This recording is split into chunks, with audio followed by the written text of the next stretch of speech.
Good morning, welcome back to the Shropshire Kitchen Garden. We're at the very end of May now and everything has been so warm and so dry that here we are in the new garden that we created earlier this year and everything's coming on really well. I'm going to walk you around the garden and show you what I've got growing, some of the jobs that need to be done. The main job, the absolute fundamental, is making sure you keep on top of the watering. These plants are absolutely going through a real flush of growth. They need all the water, all the nutrients they can get. Now this soil here, it's quite good soil, but because it's not been used for many years, it's got a lot of stuff being taken out of it by the trees around it. So I'm having to keep on top of making sure it's well watered.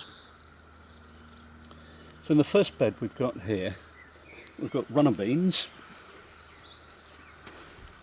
The runner beans here, they're just getting ready to take off and they will shoot up these poles.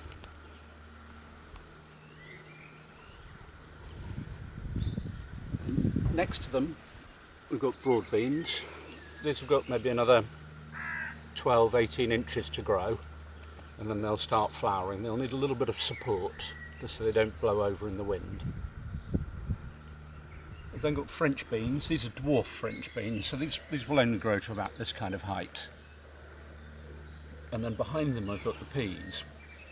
We've got two lots of peas here. The first lot at the far end, you can see they're much taller. They went in earlier. They're just beginning to come into flower. These lot here have only been in a couple of weeks. Let's have a look at the next bed.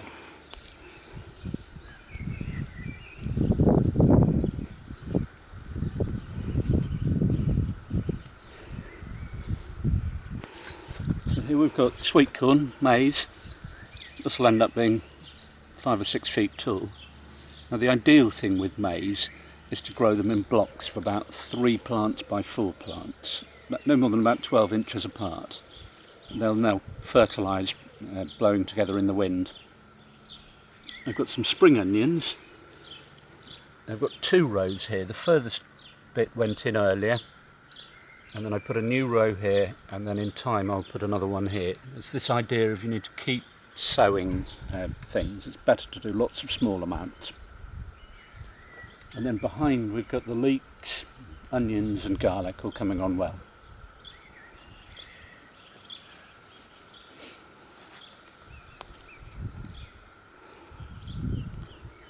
Potatoes, they're going to be ready probably 3 or 4 weeks' time, I would have thought. They are very water hungry. Next to them you've got a row of beetroot. Now I'm going to need to thin these out. One of the jobs, just pull the ones out that are just getting a bit too close to thin that out. I'll do that later today. We've got parsnips. And then we've got spinach. This is a red vein type of spinach. And we've been using some of these leaves already. We lost quite a few seedlings to birds, so I've had to plant a new lot and they're coming on very well. And then at the far end of the bed we've got some lettuce. We've been taking leaves off those for 2 or 3 weeks now. I find it's better to take leaves off the plants rather than to take the whole plant. But I do need to get more lettuce growing in here because in dry weather it will bolt and go to seed. We'll have a look at the far corner of the bed now. This is the brassicas, the cabbage family. We've got radishes here. Well, these are ready for harvesting, aren't they? Look at that. So I'll get another row of that coming on here. Really, you need to plant radishes every couple of weeks through the season. Behind I've got Brussels sprouts. We won't be eating those until November, December, even January. And they will grow to be very tall plants, so I put stakes against each of them. And you can see we live in a house with teenagers from what I've put on the top of the stakes. I just need to make sure that I don't poke my eye out when I bend down around the plants. But also it means I can put a covering, a net over the top of that to keep birds off. And then we've also got cabbages. These are Duncan.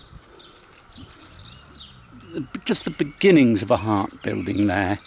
but we've got some weeks before they're ready. There's so much going on in the kitchen garden at this time of year, and it's still not quite in the full harvesting time. But when we get into the middle of June onwards, there's just going to be everything. Every day we're going to be eating out of the garden. I hope that's given you a flavour for what's going on here. I hope it's given you some really good ideas and some useful advice for your own gardens. If you've enjoyed this, please like, please subscribe, and then you'll see further videos in the series. Thank you for watching the Shropshire Kitchen Garden. Goodbye.